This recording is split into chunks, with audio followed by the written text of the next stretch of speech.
मुझे ये बताएं आसिम भाई कि ये क्या मसला है कि बनीगाला में जो है ये बनीगाला में मेरे बड़े करीबी एक ताल्लुक के लोग रहते हैं जिनकी बहुत बड़ी बड़ी कोठियां बिल्कुल फ्रंट में ही, जहाँ से स्टार्ट करते हैं हम। तो क्या वजह है कि उनको भी नोटिस आ गए हैं कि जी खाली करवाएं? तो क्या मार्गला एनक्लेव के आने से अब जिस जिसके घर बनीगाला में सब फारिग हो गए हैं? ये मुझे बताएं, बनीगाला क्यों इतना रिस्की हो गया? बनीगाला में ना जो है ना, मुझे ये लगता है इस्लामाबाद जोन 5 जोन 4 में बनीगाला का बहुत सारा इलाका है जिसमें सीडी ने प्रॉपर तरीके से टैक्स भी लेता है, सीडी उसको गैस भी दे चुका है, बिजली भी दे चुका है। तो वो जो इलाके हैं ना वो फुल सिक्योर। तो बाकी लेकिन जो उसके दाएं बाएं, जैसे बार चक शहजाद वाली रोड जो जा रही है उससे बनीगाला की तरफ आप इन होते हैं, तो वहां से लेकर झील खत्म हो गई। झील खत्म होने के बाद जितनी भी सारी फसलें हैं दाएं बाएं वो सारी सीडी की, और किसी को भी वहां बनाने की इजाजत नहीं, और किसी ने वहां बनाया भी नहीं।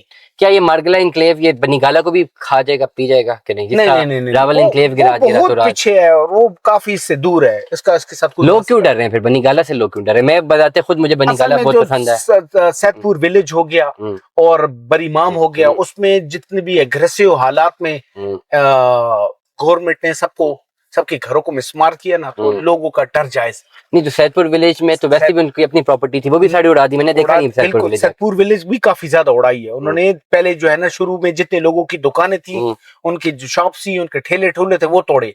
अगले साल फिर जो है ना उसकी फेंसिंग कर ली। फिर अगले साल फिर उन्होंने जो पीछे जो घर हैं जो पहाड़ियों पर बने वो भी तोड़ने शुरू कर। नहीं तो क्यों? बेसिकली ये है कि एक घर जो था वो उन्होंने इसको डिक्लेयर किया हुआ था इस्लामाबाद में एज ए विलेज। तो विलेज में उन घर वालों ने उसके पीछे एक कमरा बनाया, फिर पीछे कमरा बनाया, वो करते करते इस तरह बनाते गए। तो अब क्या ये सैदपुर को फिर किसी सीडीए में लाने लगे हैं? इसको लेने लगे। तो ये क्या बात है कि अगर किसी के पास जमीन अपनी है रजिस्ट्री निकालने वाली, वो इलीगल है, लेकिन वहां अगर सीडीए बन जाए या मार्गला बन जाए तो इलीगल है? ये मुझे समझ नहीं आता। कहता है ना कि अगर लेट सपोज आपके नाम पर जो कागजात हैं उसकी हमारे पास एक अपना कीमत का तयन है, वो हम देंगे तो उसको वापस ले लेंगे। लेकिन क्या ये कानूनी तौर पर उनके पास ये राइट है कि किसी सैदपुर विलेज, जहां तक मुझे समझ आती है कि जब इस्लामाबाद बना था तो दस्तूर ये था कि जो इसके एक्चुअल जो इसके लैंडमार्क्स हैं बेसिकली, या जो इसके विलेज है, दिही इलाके में अपनी असल हालत में रहे। एग्जैक्टली। जिसमें शाहलादिता शामिल था, शाहदरा शामिल था, जिसमें जो है ये सैदपुर शामिल है। तो फिर कैसे सीडी में आ सकता है? बरीमाम जो है ना वो भी इस तरह ही था कि भुट्टो के जमाने में इन्होंने जितनी कंस्ट्रक्शन इस्लामाबाद में कराई, उसका जितना लेबर तबका था उनको इन्होंने ये जगह दी कि आप रहो। हाँ। और जगह इनके नामों पर है, किसी ने कोई पैसे जमा कराए हुए, किसी के क्या रसीद है, लेकिन हासिल ये है कि अरब तो हटा दिया। जिसकी लाठी उसकी बहन। शाहलादिता भी पूरा मस्मार किया जा सकता है, सीडीए ले सकता है, या शाहलादिता सेफ है? शाहलादिता में जो है ना शुरू की जो जगह है वो सारी गवर्नमेंट की है। उसके अंदर आर्मी के बहुत बड़े सेंटर हैं, कुछ एनडीसी के बड़े बड़े रिसर्च डिपार्टमेंट्स हैं।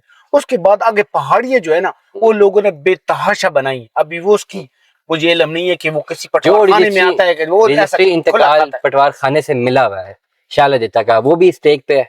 ये तो सीडी एग्जाम पे कहेगा ये लीगल ही नहीं है। ये भी बड़ा, क्योंकि उधर बहुत ज्यादा आबादी हो गई, पहाड़ों पर पहाड़ बना दिए। क्या शाहलादिता भी पूरा सीडीए में आ सकता है या नहीं आ सकता? ये जोन 5 में आ सकता है। जोन 5 क्या है? यानी इस्लामाबाद के अंदर 1 2 3 4 5 इस तरह उन्होंने जोन डिक्लेयर किए हुए। जैसे पहला जोन जो है ना इस तरह G6 G5 है, फिर अगला जोन उस तरह G11 वाले हो गया, फिर उसके बाद इस तरह खन्नापुल वाला हो गया, फिर उसके बाद इस तरह बनीगाला वाला हो गया। इस तरह इन्होंने जोन बनाए हुए हैं। जिस जोन को ये अप्रूव करते थे उसी के मुताबिक ये आगे से उसको गैस के मीटर, बिजली के मीटर देकर अप्रूवल देते थे कि चलो तुम से जोन में हो, सीडी के अंदर। चले, thank you so much Asim साहब, बहुत शुक्रिया, बहुत अच्छी इन्फॉर्मेशन आपसे मिली है। Thank you.